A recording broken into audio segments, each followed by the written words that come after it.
L'ansietat és un fenomen fisiològic, vull dir, a la natura es dona, és un sistema de defensa que tenim. Vull dir, quan hi ha una amenaça és això que ens permetria o sortir fugint o estar com els taquirots fent-nos el mort i alleujar-nos del perill d'alguna manera. Quan això es converteix en una patologia és quan aquest sistema d'alerta d'alguna manera s'espatlla o es fa malbé.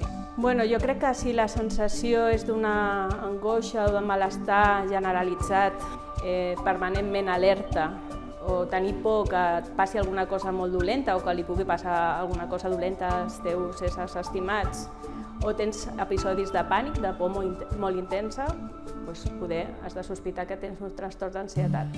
N'hi ha d'altres tipus d'ansietat que té que veure més amb les fòbies, que té que veure amb les pors. Llavors, si també tens una por molt intensa a certes situacions, com als espais oberts, a no poder trobar la fugida en un centre comercial o cada cop se't fa més difícil pujar a un transport públic perquè hi ha molta gent, poder també has de consultar.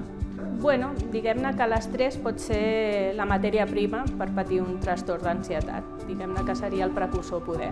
Després s'han de donar una sèrie de condicionants a nivell biològic, a nivell social i a nivell ambiental perquè la persona acabi de desenvolupar un trastorn d'ansietat.